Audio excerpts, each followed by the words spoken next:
Hey, this is Anthony with RevZilla TV, where you can watch, decide, and ride. Welcome to our detailed breakdown of the new Dainese Torque RS Out family of boots, available at RevZilla.com.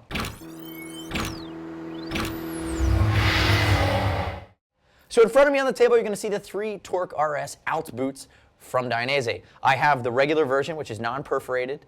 I have the Torque RS Out Air version, which you can notice has a localized perforation scheme on both the front and the back.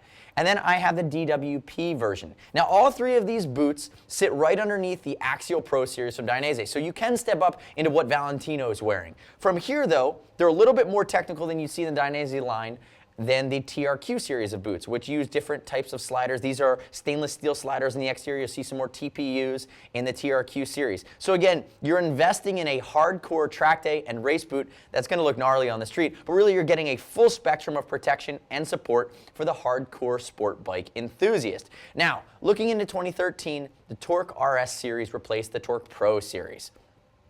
Moving into the key changes, you can see that there's definitely a new style with new graphic options available from Dainese. You see it in the perf version as well as into the non-perf version. There will also be a slightly different localized perforation scheme on the Torque RS Out Air. And the other key change is really the boot has been relaunched to meet the new CE standard in Europe, which they've just rolled out. It started in France and now it's kind of sweeping all of Europe. So keep that in mind. But a lot of the key features that made the Torque Pro so successful are staying intact. Love to hear your gut reaction, even on the new look. Subscribe to us on RevZilla TV and leave us your comments, your questions, your feedback right there in the comments. Let's talk about fit. Typically from Italy, we see Dainese be a hardcore Italian boot. It's going to be a BC width. I wear about a 43 in European race boots. This is no different. And the predecessor, the Torque Pro, I spent a lot of time in that boot. The Torque RS is going to be no different on the size standpoint. And keep in mind, we ship for free, exchange for free, no restock fee if you need to send it back to us.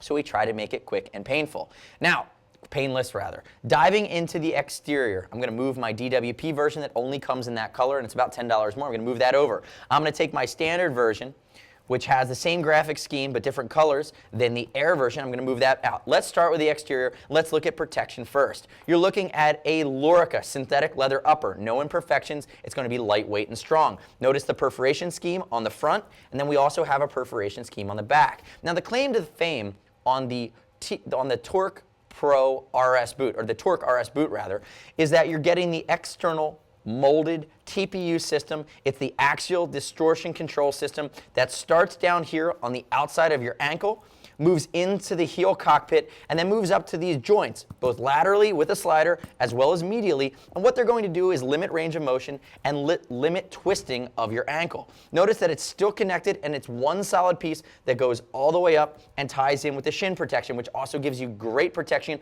against a foot peg injury. A lot of guys that do track days, if they have inadequate shin protection, you'll end up doing a tib fib. This is going to give you a better chance to not have that happen. Looking down to the outside, notice on the Torque RS series, stainless sliders outside of your ankle, outside of your toe, laterally here, and it is replaceable and it comes with a key for that. Big heel counter that comes all the way up with the Dainese logo, and Dainese spends a lot of time on the details. You can see that from the style. Moving to the inside, you're going to see a few different materials that if I didn't call out, you might miss.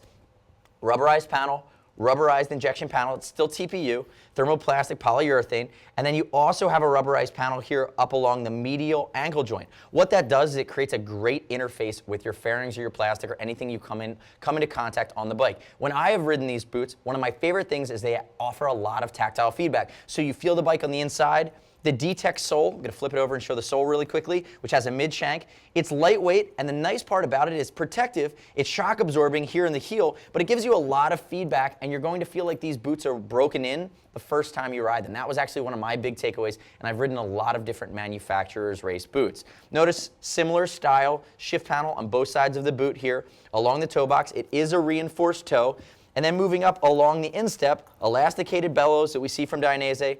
You don't have elastication in the back, but you do have that perforation scheme. And then there's the D-stone material, which is a woven nylon over an elastic patch that's going to allow for strength and a high tensile strength and tear resistance here, moving up to the top of the ankle cuff. Now, one of the things I didn't call out is one of the few race boots in the Dainese, or really RevZilla line, that has rear entry and exit.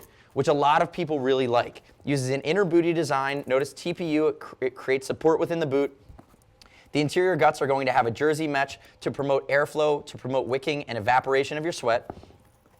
And there's also, if you come in here really tightly, a speed lace system that's going to run up the front of, there's not really a tongue in this boot. It's kind of interconnected with this non-removable inner booty, but it's a speed lace system. You can see I can pull up here and just cinch right down. And then there's a female Velcro pad that runs along the front that will interact with any of the Dainese race suits that have the male Velcro that runs down the front of the shin. The other nicety that a lot of folks like about this Italian boot is that it has these adjustable bellows in the back. So depending on your calf size, knowing that the back of your foot's going to have that big KK zipper, that's the main entry and exit point, you now have the ability, if you have a really big calf, to spread things out and open up the circumference of the boot to get your foot in. So you can buy the Dainese Torque RS Out series of boots at revzilla.com/Dainese. You can click this button right here and go there now. Keep in mind, I did mention that we make the shipping and exchange process, if you need it, very painless at revzilla.com. And if you want to talk with any of our gear geeks, any of our riders about the Dainese family of race boots or how the Torque RS Out will compare with the Axial Pro, or any of the other elements in the food chain for racing at revzilla.com. Shoot us a line, see us at revzilla.com or 877-792-9455. Thanks for watching our detailed breakdown. I'm Anthony. We'll see you next time.